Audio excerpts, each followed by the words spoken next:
Hello, everybody, and welcome to our program, Hot Social Issues for ESG-Focused Energy Companies. My name is Martin Luff. I am a counsel in the Employment, Labour and OSHA group here at V&E. I would like to introduce our other speaker who's joining me today, Phillida Tennant, who is a senior associate in the Labour and Employment group at V&E. And we'll take you through a variety of different topics today. If you could, again, move then to the next slide, please. And as the title says, this is all about the S in ESG. S is tremendously broad, all of the social issues that energy companies are facing at the moment. And S is particularly challenging as compared to the environmental and governance aspects of ESG. And that's for a variety of reasons. They can be very difficult to identify exactly what S issues are applicable. They can be very difficult to assess. They don't tend to lend themselves to easily measurable criteria where a company can identify certain performance thresholds and then measure itself against them. And so, combined with the fact that the energy industry itself is so tremendously varied, we have a huge scope of issues that we could potentially cover today. So anything that could apply to upstream, midstream, renewables, oil and gas, domestic companies, multinational companies, the scope is enormous. It's particularly challenging for multinational companies because of the variety of jurisdictions that need to be covered. But during the course of today, we're also going to focus on issues that are going to be relevant to businesses that have more of a domestic focus. So why does the S matter?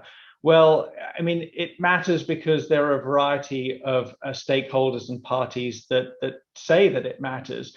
That includes legislators, regulators, also your shareholders, investors, joint venture partners. There's issues about reputation, liability, contractual obligations. And then, of course, looking more broadly, there is the general public, customers, suppliers, and also looking internally at your own employees and the communities in which your businesses operate. All of those are going to have slightly different emphasis on the S, but as a business, you're going to have to think about all of it. There are definitely risks and opportunities. There are some companies that maybe take the attitude that will try and fly below the radar on some of these issues, but it's really a question of understanding what your obligations are and realizing that those cannot really be ignored. And taking a proactive approach gives opportunity to be a leader in this field. When we're talking about S and social issues, there's going to be a discussion during the course of this presentation around soft law, which things like the UN guiding principles on business and human rights, and also hard laws, specific regulations that are going to apply to your businesses, or some of those laws will apply, others may not. But there's a whole range now, an ever-increasing range of hard laws that apply in this space. But starting with the UN guiding principles, they are more than 10 years old now, but I think they still hold up really well as a primer and starting point on thinking about these issues. So if you haven't already done so, and this is an issue that you are thinking about, I would encourage anybody to read those guiding principles. You see a lot that's in them that's reflected in various legislative efforts that are going on around the world. And if it's been 10 years since you've read them, I'd encourage to read them again. They really are a useful starting point and a framework of how to think about these issues. So during the course of today, we are going to we try to break it up into these four different categories. There's a lot of overlap between them. And what we're trying to do is identify some themes, some trends, give you a feel for what we're seeing and what the direction of travel. So whilst it is just an enormously broad area, what we hope you get out of today is, as I said, an idea of the state of play as it is today, and the direction that we're going, and how you need to think about these issues as we go. So we'll start off with supply chain diligence. If you could move to the next slide. And I will hand over to Phillida at this point to lead us off. Thank you, Martin. Yes, my name is Phillida Tennant, and I'm here at ENE's Houston office. I'm in the Labor and Employment Group, as is Martin, and we are on the front lines with the S. And I think when we were trying to come up with the topics that we were going to discuss today, supply chain diligence was really a very obvious one. It was by far the easiest one to think of what we were going to say and what would be relevant in terms of a trend for our energy-focused clients. And I think, big themes, big picture, what we're really seeing in terms of supply chain diligence, and what I want to talk about on the next few slides, is how shortcomings in this area in implementing supply chain diligence policies can really impact financial value and can have a real impact on how shareholders perceive the value of a company.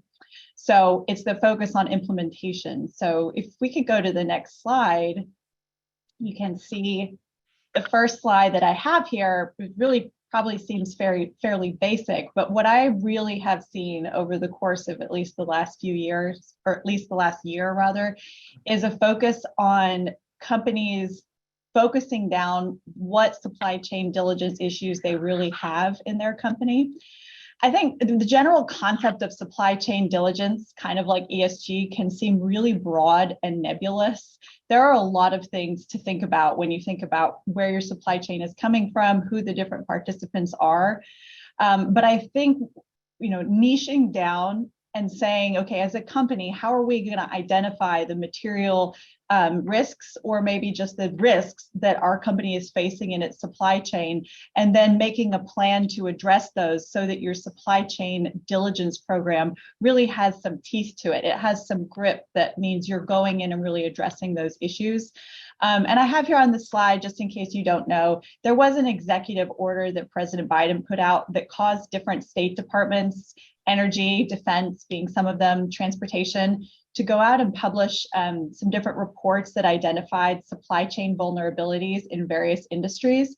And I think kind of, not quite on the league with the UN principles, but certainly from a US perspective, a good place to go if you're really looking to think about, okay, we've got supply chain diligence policy, we've got our supply chain program, where do we really need to focus our efforts? Like, what is one thing we can do over the course of the next year to zero in on areas that are problematic for our specific company? I think those reports are definitely worth checking out. So if we go to the next slide, I think one of the other trends that certainly ties into general world events, ties supply chain to general world events, is thinking about long-term risks. And I really wanted to picture here something to do with the war with the Ukraine, Russia, because I thought that was really what I wanted to talk about. But copyright issues being what they are, we have settled for a picture of some storage cartons. Yes, but the point is that the supply chain issues that people have faced based on Russia's invasion of Ukraine is not going to go away anytime soon. Russia is certainly in the spotlight for violations of human rights, international humanitarian law. And so, frankly, even if and when sanctions are lifted, which I'm sure you're all very familiar with, given your industry, I think we could reasonably expect to see laws restricting supply chain work in this country, similar to the Uyghur laws, which I'm going to talk about just here in a few moments. And so I think one of the trends that we're also seeing is people looking at their supply chain programs and saying, okay, what's our contingency plan? Is the ability to do business in Russia realistically going to get any better, or are there going to be continued issues that cause us to have to reevaluate how that supply chain that touches in those countries works? So going on to the next slide, And I know this all seems very practicality based, but that really is the trend that we're seeing here. Like at the beginning of ESG, people were I felt like they were getting the nuts and bolts in place. And now people are focused on how to create that value for shareholders. They're worried that their programs might exist, but may not be being as enforced as maybe they once were, or they're really looking at the nuts and bolts. So this slide talks about focusing on process and then focusing on the outcomes. One question that we're dealing with every single day is, where do we embed this stuff? Are we going to have a code? Are we going to have a contract? How are we going to impose these requirements on suppliers? Are the two documents going to interact with each other? I think that's a really complicated question that needs to be addressed in a thoughtful way, so that if push comes to shove, a company is not only sitting there with two documents that didn't really consider each other in the first place, but which were designed to work together and give the company the maximum impact that it needs in order to control its supply chain in a way that makes its shareholders happy. And some contractual provisions that I've been thinking about a lot lately include things like indemnities between suppliers and customers, and they include things like insurance requirements for suppliers and how those can impact or be impacted when there are supply chain issues, like, for example, related to human rights violations, and how those provisions are going to cover human rights issues. Certainly not easy questions, but ones that I think people are starting to confront now. So the second half of the slide is, the outcomes part of the slide. And one thing I'm seeing more and more of is people thinking about feasibility. It's certainly one thing, and there's nothing wrong with that thing, to require a lot of your suppliers. And I think that if you think about it, you've also got to remember that these suppliers are probably receiving a message somewhere down your line that they need to be quick and they need to be cheap. And I think it's important for companies to not only look at the written word in their contracts and their code, but think about how or whether those requirements are going to translate into how these suppliers do business. Is it possible for them to comply with the code given what your business requirements are? I think that it's certainly a very difficult question again, but it's one that could potentially leave a company with having a bunch of requirements that it then does not implement. And you have to ask yourself, how is that going to look to shareholders? How is that going to look in the event there's an activism campaign? If the company has different requirements, but then its business is saying, no, we actually just want as quick and cheap as possible. And that's obviously an extreme end of the spectrum, but it's that kind of detailed analysis that I think people are starting to do with their supply chains. You are being asked a poll question. You need to confirm your participation for a CLE credit. So the last part of this outcomes slide here really talks about some litigation related issues, because I think that more and more we're seeing lawsuits that do touch on supply chain diligence in particular, but also ESG related efforts. So we're seeing that consumers are more frequently bringing lawsuits, for example, alleging that ESG related statements violate state laws. And this is particularly in the case with respect to retail companies, but misstatements regarding what's occurring are certainly the subject of litigation more often. We're seeing, that there could be sort of joint employer type claims, which are particularly relevant to a supply chain perspective. When you've got companies that are doing work for you, but who are not your employees, we're seeing claims that could be related to failures in supply chain diligence. There's always securities litigation as well. And I think there have been a lot of dismissals recently of claims about ESG related disclosures, but they're not stopping anytime soon. Questions of whether or not a company has misrepresented their activities are certainly always going to be rife for potential activist complaints. And then, also another thing we're seeing is books and records demands. Shareholders seeking to review a company's records in order to evaluate potentially their supply chain diligence. And then the last component that I have here on this slide is thinking about in the Alien Tort Statute. And so there was a Supreme Court case that happened like a year ago that I think was certainly not saying that there would be additional liability for corporations. What it's talking about is whether or not general corporate activity would constitute specific activity in a foreign state in order to allow foreign workers to have a claim against the US company. So, in this particular case, there were foreign workers and there was an allegation that their foreign supplier had committed human rights abuses. And the question was whether or not the US company could actually be held accountable for that. So something to keep on your radar. And again, it was a positive outcome for the company in that case, but it could certainly recrop up again in the case law. Yes. The next slide is focusing on the issue of legal trends, actual hard, I suppose, law, as Martin puts it. And so I thought, the presentation really isn't complete without doing just a brief rundown of what we've seen cropping up in terms of hard law in the last year or so. I mean, there are relatively few supply chain related laws in the US that directly speak to supply chain diligence, but I do think the current legislative trend favors their expansion. And the most prevalent one in the press recently has been the Uyghur Forced Labor Prevention Act. It's an act that basically creates a rebuttable presumption that anything mined, produced, manufactured wholly in part in the XUAR was made with forced labor, and it's prohibited entry into the United States. And I think that is potentially one of the trends that we're going to see. I'm not a legislator, and I'm obviously don't have a crystal ball, or at least one that works. But I think that with respect to enforcement via Customs and Border Protection, in conjunction with the Office of Foreign Assets Control, is potentially something that we're going to see continue, and we're going to see executive authority through those particular agencies related to supply chain diligence.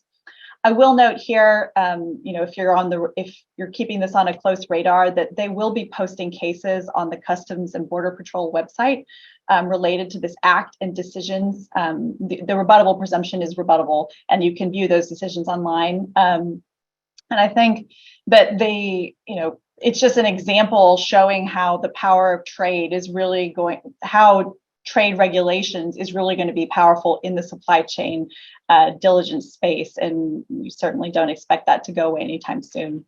The California Transparency in Supply Chains Act is kind of old news, but 2010. But I think it's an example of the kind of regulation that we may in the future expect, requiring disclosures that companies have taken to combat human trafficking and slavery in the supply chain. And there are different qualifications for how much business the company has to do in order to be subject to this act. One to keep on your radar. And again, if you're a federal contractor, you're probably aware of the FAR's anti-trafficking provisions. There are rules that relate to supply chain diligence that federal contractors really need to be in touch with in order to make sure that they're maintaining the value and their ability to do business with the federal government. So in a nutshell, I think the message here for American supply chain diligence is that it can really impact the financial value of a company, specifically its ability to keep doing business at a level that it would like in the future. And I'm seeing more focus, people looking at the written documents and saying, how can we make this really work for us and work for our shareholders? And now over to Martin, I believe. Thank you. If we could go to the next slide, please. So talking about some international trends, as Phillida pointed out, I think the US, there's certainly a legal landscape that businesses need to consider. But as soon as they become multinational corporations, they're obviously needing to look at multiple jurisdictions around the world. And the trend is, particularly in Europe and Australia has been a leader in this area as well, is there's ever increasingly greater regulation in this space. And not only are these laws coming into force, but there's a kind of pattern of legislators going back to those laws and re-examining them, how effective they are, and actually giving them more teeth over time. I've listed on this slide some of the most notable ones.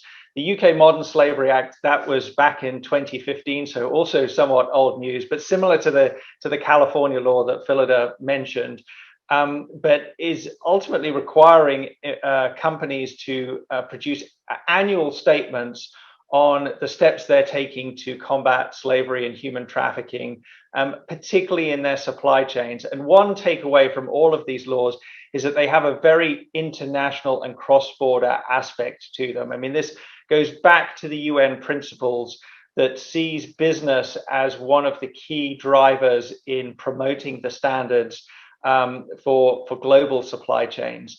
And so with that in mind, a lot of these laws can apply more widely than just limited operations within the relevant countries. And the UK Modern Slavery Act is certainly an example of that, where companies need to consider their global supply chains and potentially triggers reporting requirements in foreign affiliate and subsidiary organizations as well. One other notable thing about the UK Modern Slavery Act that I should point out, and is common to a lot of these other laws, is that they require approvals, these statements that are being published, approvals by the boards of directors.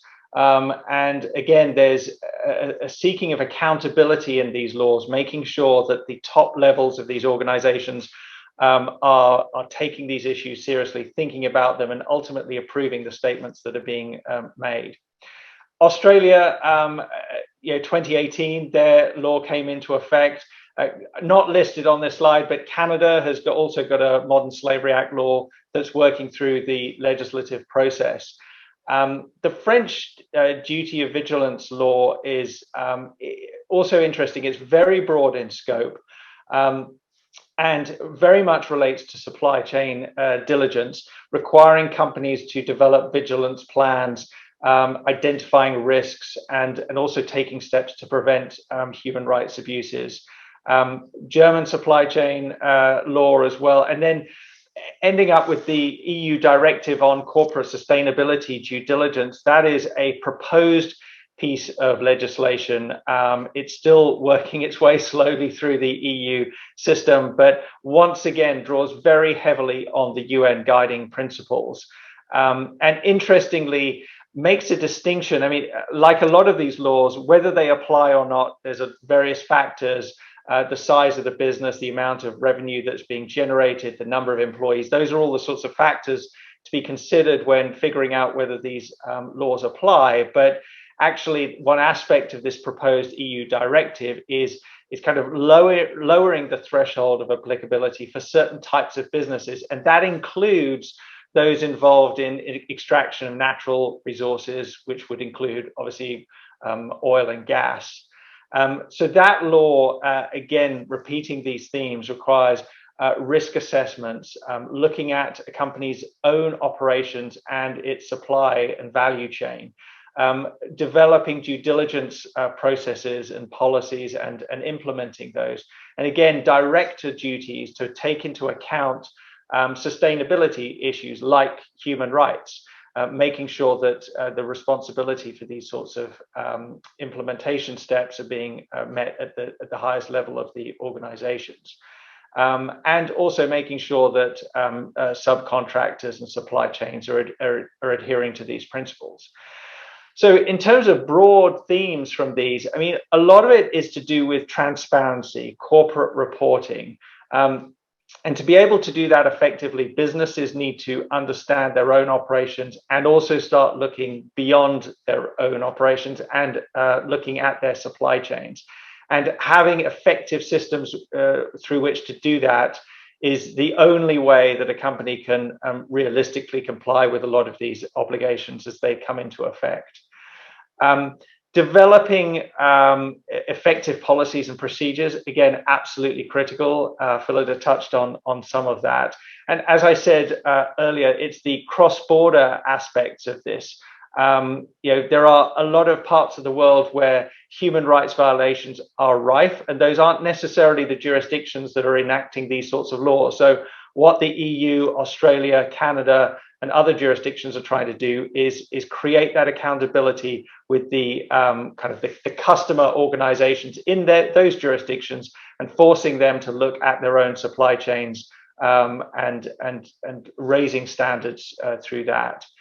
As I also mentioned, Australia is an example of a jurisdiction that is revisiting a law that it's had on the books for some time. And it is, I think, recently just finished a review of its the effectiveness of its modern slavery law. And they are toughening up the enforcement, or at least proposing to do so, with more mandatory due diligence requirements and potentially financial penalties as well.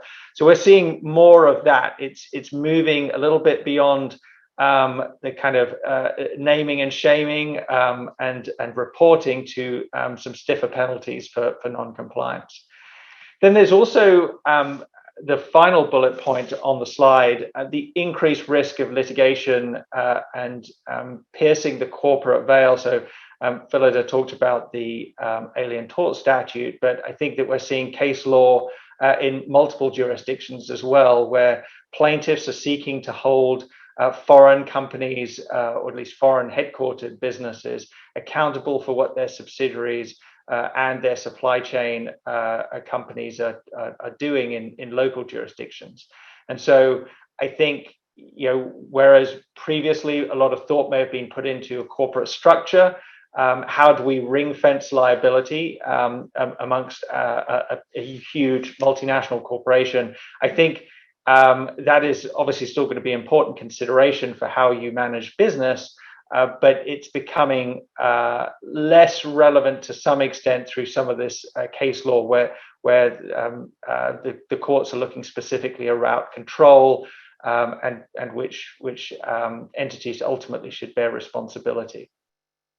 We could move to the next slide, please. Also wanted to touch on what we're seeing in transactional setting, and particularly around due diligence supply chains. We're not so involved in pre-LOI diligence, but my sense certainly is that investors, companies that are looking to invest or make acquisitions are thinking more seriously about these sorts of issues, the S in ESG. Again, traditionally harder to diligence, harder to assess, harder to measure. But in deciding whether or not to pursue a particular transaction, I think that a lot of investors and businesses are thinking about this issue. And they obviously look at potential risk factors. And in the energy space, I think that when you look at where a lot of raw materials, where oil, where gas, where they're coming from, they're often in jurisdictions that have historic problems with human rights and the sort of social aspect. And so I think when businesses are looking and making these assessments, they're certainly taking into account the industry, and they're certainly taking into account the locations in which they're operating. And so for the energy industry, that's of particular concern. In the course of diligence, I think there's a bit of an increase in thinking about and looking for, at least checking that these things exist, policies, processes, supplier codes of conduct. I mean, some of those are going to be required by some of the laws we've talked about, but I think there's a growing sense that these are key documents that need to be in place, and some sort of evidence that they are updated, reviewed, and actually complied with. Similarly, key customer and supplier contracts, I think that also is potentially part of more detailed diligence on social issues, looking to see what obligations are being pushed down to the supply chain and what kind of standards are being pushed onto companies, and questioning whether or not those are being met. And obviously litigation trends. talked a little bit about some of the case law that's coming out, but again, somewhat jurisdiction specific, but thinking about where do these businesses operate, and what is the legal landscape looking like in those particular jurisdictions, as well as the specific litigation history of a particular business. When we engage specific due diligence report, one of the challenges with social issues is that it's quite hard to diligence from paperwork alone. There's certainly some key aspects that we can look at and verify through sort of the traditional lawyer paper-based diligence. But if you're really getting into the meat of the question, then you're going to need to engage some specialists. And there's certainly consultants that we've worked with and some of our clients have worked with from time to time, but making sure that you identify somebody that can reliably assess and measure these issues on the ground in the particular jurisdiction that is of concern, then that's obviously going to be critical to the value of the diligence information that you're getting in order to be able to make a proper assessment of risks. Other specific issues on the transactional side, reps and warranties in sale and purchase and investment agreements. We are not seeing yet, at least, a lot of specific kind of ESG reps that are being added to purchase agreements. But I think an example, and this is also in the S space that we've seen are Weinstein clauses. I think those are an example of how a particular issue can come up and then all of a sudden become standard as part of a sort of transactional process. So the Weinstein clause being a specific rep that gets put into purchase agreements that the target company hasn't been subjected to sexual harassment claims and its kind of its processes in dealing with claims that have arisen. And that, I'm seeing in almost every single purchase agreement that crosses my desk at this moment. And it's interesting because that issue would have been covered by a standard compliance with laws rep and isn't necessarily needed as a standalone issue, but it's recognized in the context of where that kind of clause came from, that it can have such a fundamental effect on the reputation of a business and its ability to sort of continue functioning, as well as obviously financial liability, that it is raised in the consciousness of clients in the legal field that has suddenly become a standard clause. So although we aren't seeing a lot of it right now, I think that that as these issues become more and more focused in the public, that there's quite possibility that we'll see that arise. And obviously for rep and warranty insurance, as soon as we see that, in order to get insurance, then we're going to need to make sure that we're able to diligence those issues. And obviously for businesses that are on the target side, they need to make sure that they've got all of that in place now. So ultimately, when those transactions take place, they're able to supply the information that's going to be expected by the purchaser and insurer. So with that, I think we can move on to the next piece. So the next slide, please. And then back to Phillida to talk a bit about disclosure and reporting obligations. Thanks, Martin. It's so hard to give a presentation with you because your accent is just so beautiful. But yes, back to America. So, so next slide. So this, to me, this slide really felt like I was just it was old news probably to most of you, but I thought it was interesting because it caused me to take a look at what's next on the legal agenda. So really what I set out here is what I see as kind of the basic roadmap of the S for disclosure of reporting obligations in the US. I think it's, we're not talking about the E, the environmental. There's obviously more to be discussed there, but the current lay of the land is that there are significant differences in how each of you, if you have to disclose items relating to S. There's regulation SK. You could have a requirement to disclose any number of S-related issues under your business narrative, risk factors, supply chain, human capital management, diversity, culture, all these different things. Obviously, companies who have a requirement to publicly report do have to consider whether or not they have to report one of those issues.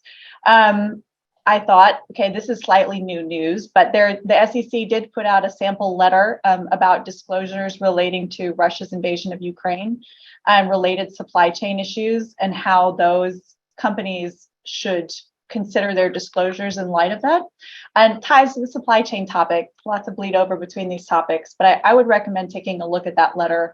And then, again, looking to the future, what are we seeing in terms of potential legal regulations in the future, maybe related to China? We've got supply chain issues, human rights issues. China is certainly well known for human rights abuses, and keeping an eye on that legislative sphere because, it's certainly a possibility that we see more regulations and more need to make disclosures under Regulation SK for publicly traded companies. So the next couple of bullet points on this slide really touch on what I think is one of the biggest ESG issues right now, which is board diversity. And we'll talk more about that in the next section, but these two things here on the slide include the concepts that under the Regulation SK, companies do need to disclose to some extent how they consider diversity in identifying director nominees. And then, as many of you probably know, there was a NASDAQ rule on director diversity that came into approval end of last year, requiring certain companies to publicly disclose diversity statistics. And then into the future, I did find that in October, I think of this year, yes, October 2022, the SEC does have human capital management regulation on its agenda. And I think it ties just to this overall theme of having companies disclosing things in all different ways and the SEC looking to whether or not it can create some kind of standardized base through which shareholders or investors would be more easily able to identify how a company's treatment of the S impacts its value as a company. So if you go to the next slide, this is new news. This is not a pre-existing landscape. What I wanted to talk about on this slide was something that was called, or is called by a lot of popular media outlets, anti-woke activism. But I have called it anti-ESG legislation because that is, of course, what our presentation is about. And I think that in the aftermath of companies maybe having all the nuts and bolts in place, but maybe getting targeted for how they've managed to implement those policies and whether that's actually created value for shareholders, we have certainly now seen a rise in anti-woke legislation in different states. And so basically, I would say that right now the legislative landscape is impacting financial institutions for the most part. And it's impacting whether or not these financial institutions can do business with government entities. According to Reuters, in July of this year, there were 44 bills on the legislative agendas across the country, and there were approximately 17 of these laws in existence already. And that was in July, and I didn't really want to count all of them, but if anyone wants me to, I most certainly can go back and do that. But, like late last month, for example, Florida enacted what the governor's website called an initiative to protect Floridians from ESG financial fraud, right? And the resolution that was passed, impacted business with the Florida retirement system pensions plan. So, this here on the slide, I'm obviously based in Texas, and one of the things I've been thinking about a lot are the legislation that Texas has passed. We have Senate Bill 13 and Senate Bill 13 and Senate Bill 19. And Senate Bill 13 really has, in some efforts, been called an anti-discrimination bill. And what it did was it prohibited certain state governmental entities from acquiring securities from financial companies that boycott energy companies. And these are all defined terms. There's a lot of detail that I didn't put on this slide, don't really have time for that. But what it really did was it targeted the ability of these different systems to do business with certain financial companies. And so there's a similar prohibition of entering into contracts without verification that the contracting party does not and will not boycott energy companies in the future. So if you are doing business with state governmental entities, including municipal subdivisions, this is definitely something you need to be looking at right now. The next piece of legislation there on the screen was passed that's very similar, but relates to companies that may quote unquote discriminate against firearms and ammunitions industries. So I think that those are certainly, this anti-woke activism trend is certainly driven by the overall need to see the value in ESG work that companies are doing. And I think it's probably relevant to a lot of you in this space to think about how this impacts your business. And back to Martin for the international view. Great, thank you. Next slide, please. So yes, on the reporting and disclosure obligations, as I said at the beginning, there's a lot of overlap between in all of the issues that we're talking about. But returning to these kind of modern slavery acts, not to get into the detail, but just talk about some of the principles that we need to consider here. That the areas in which there is mandatory reporting and disclosure on ESG or the S part of ESG, again, those tend to be less in the US, but certainly are of significant importance in some of these other jurisdictions that are legislating on this issue. Those laws really are driven by reporting and transparency as the sort of fundamental mechanism through which they're trying to get companies and their supply chains to raise their standard on social and human rights issues. And as I also said, they are ramping up the standards that they're expecting of companies. So it's no longer really a box checking exercise. I think that when, for example, certainly in my experience from the Modern Slavery Act that came into effect, there was a great flurry of activity of companies figuring out what do we need to do, how do we make these disclosures, and they sort of then got into a groove of figuring out how to do it, but not necessarily adhering to the full spirit or necessarily the letter of what was being required of them. And remember, a lot of these require regular or annual reports. And so I think governments have looked at this and realizing that actually it has become a little bit more of a box checking exercise, that the quality of the statements and disclosures that are being made are not quite reaching the standards that they are hoping for, at least by kind of the general trend of what they were seeing. So the theme that we have spotted is definitely an increase in the burden on disclosure. And again, without doing the due diligence and doing the effort, it's very difficult to have effective reporting. So the UK, for example, again had moved from sort of recommended reporting categories to more mandatory reporting categories, and those include, speaking to the structure and supply chains, policies, the due diligence processes, KPIs in meeting those goals, and also the type of training that the company is undertaking with its own workforce. And these are public statements at the end of the day. I mean, a lot of them are required to be published on websites, and as I mentioned earlier, they are often signed off by the boards of directors or C-suite, I mean, the top level of the company. And so it's not surprising then, obviously, that the public, which can include investors, shareholders, and other interested parties, are going to be looking at these and assessing the quality of these statements as well as the substance of them. I've also mentioned on the slide here another important European development. Not surprising, a lot of this comes out of the EU and European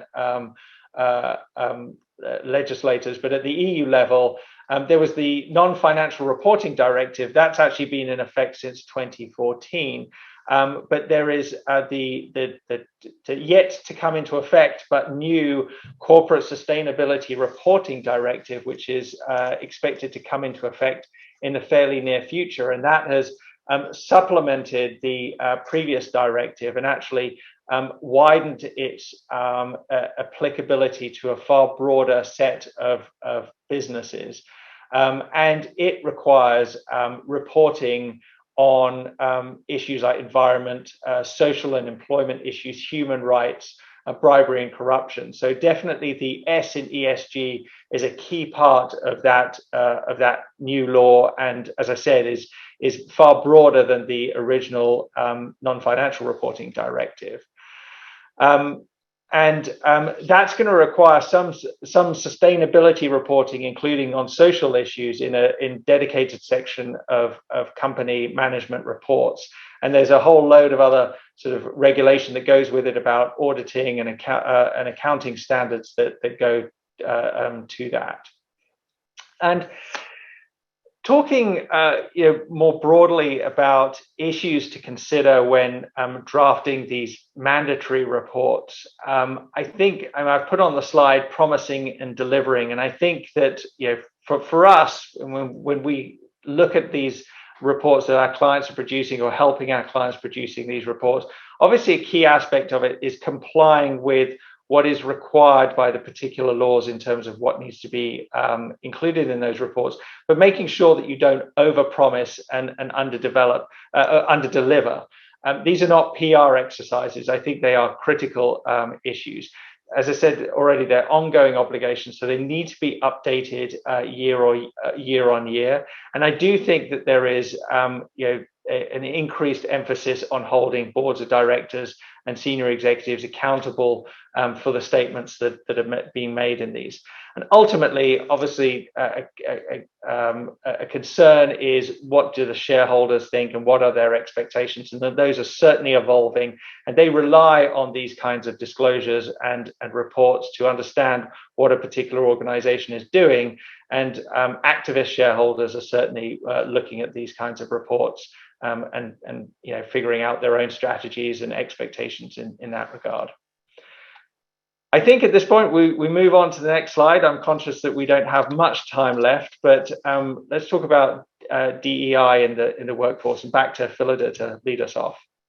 Yes, and if we go to the next slide, the fact that I think that this is so important makes it really easy to succinctly say my top message on DEI trends at the moment.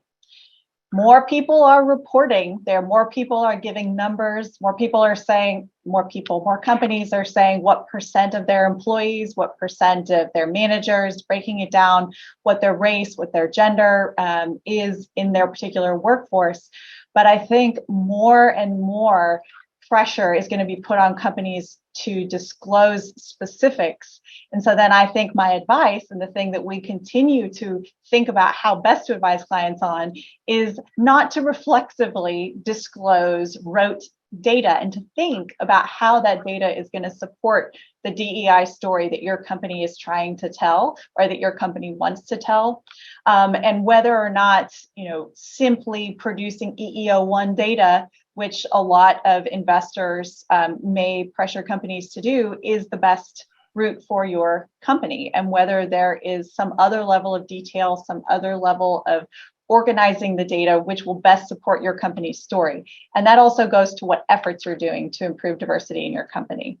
If we go to the next slide here, I think just to note that next April, we are expecting the SEC to take up corporate board diversity on their agenda. I believe I said I thought that was a top issue right now, and I'm aligned with the SEC in that regard.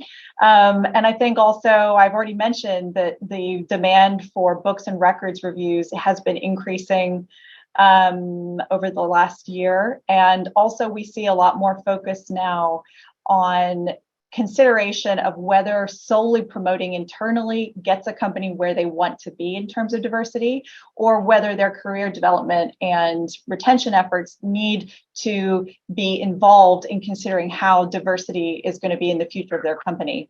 And then last but not least, ESG metrics for executive incentive plans. I think there is an increase based on what I've seen in companies using ESG metrics in those, particularly diversity in their incentive plans, perhaps or more likely in combination with other metrics. All right, Martin, up to you to carry it on. Okay, next slide, please. I'll just take a few seconds on this. I would just pull together a few things that I'd seen really over the last few months of international trends. Minimum wage, there's a lot of movement on that, with a lot of jurisdictions bumping up minimum wage. I mean, in response to tightening labor markets, inflation, that is sort of seeing a lot of that. Equal pay legislation and litigation. A lot of this is partly driven by COVID. It's sort of unequal recovery. I think that there are quite a few jurisdictions now that are introducing gender pay gap reporting, a lot of metrics that that governments are expecting businesses to assess, to measure and report. Again, there's also an EU pay transparency directive that's kind of coming to the end of its legislative process. Mental health in the workplace, again, particularly post-COVID, remote working, all of these issues are not sort of applying equally across a diverse workforce. And so I think a lot of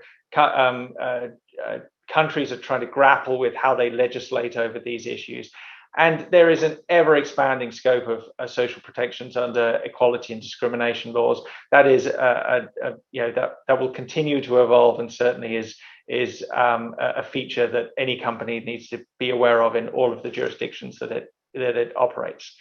So, with the last 5 minutes, I think we can cover it. Community engagement. If we could move on with the slides, and again, back to Phillida to lead off. Yes, and with the next slide, you might think that we put community engagement at the end because we don't think it's one of the more significant hot trends in ESG, but I would disagree with this. I think that we are seeing, particularly after COVID-19, we saw an uptick in disclosures like that companies were making in their 10K or proxy that were related to community engagement. And I don't think that that trend is going away. I think particularly disclosures in sustainability reports and on websites related to what we call community engagement, which, by the way, I really think includes social impact and community relations, is certainly something that I'm looking at every time I look at one of these reports or disclosures. And one of the issues I think is interesting for you to consider in the future is how you're going to tie your supply chain efforts to your community engagement disclosures and efforts, and how you can support minority and local businesses in a way that shows how the company is building value for the communities in which it works. And by that, building value for shareholders in that community. And on the next slide, I talk about one issue which I thought was particularly relevant, which was that of Indigenous peoples. And the way that community engagement disclosures on a website or report can really show how the company is building trust with that stakeholder in your company's business, and in that way create value, show how the company is creating value through its ESG efforts. It's more prevalent to see disclosures today about industries related like pipelines, about interactions with Indigenous communities. And certainly the risk of litigation in light of climate activism continues. And opportunities to make disclosures that show how your company is going to mitigate that risk continue. And they are a significant opportunity for people in your industry. Back to Martin then. Next slide, please. And this is the last slide, just to kind of sum up on community engagement. I think that this all relates back to the social license to operate. And it's this kind of consent that any business needs to have. Informal, this is not a hard law issue, but think about your community in terms of its operations. So that's local residents where you and your supply chains are operating, employees, labor unions, local community leaders.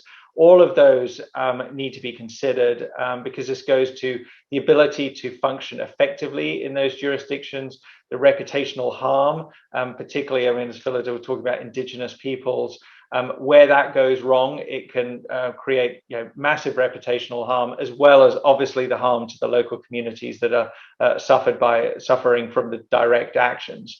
And that needs to be considered at the start of a project and continually throughout. You need to have benchmarks that can be measurable throughout the life of a project. Again, the increased risk of liability from cross-border litigation. A recent UK Supreme Court case just last year talked about how or reassess the standard by which a parent company could have a duty of care for its foreign subsidiaries and their actions. And so, that's something that I think is a trend and something that needs to be considered. And ultimately, it reinforces the importance of the documents, the processes, and the policies that are followed, the codes of conduct, the training in particular, community engagement. These are the things that the kind of good governance that protects against these kind of risks. And crucially, I don't think we've really mentioned it as much as perhaps we should, but creating remedies as well. The ability for local communities to raise concerns at an early stage and have effective mechanisms through which those concerns are heard, addressed, assessed, and ultimately remedies being put in effect. And bringing this full circle, that is one of the key pillars of the UN guiding principles. And so again, if you haven't read them, strongly urge you to do so, because that will give you a really great feel for, I think, what the last 10 years have looked like, and I think where we're headed. Nicely so with done, that, Martin. we will bring it to a close. We are 1 hour in. As I said, if people have questions, please feel free to reach out to us directly. We'd be happy to talk further on any of these points. We covered a huge amount, and we thank you for joining us, and hope you enjoy the rest of your day. Bye.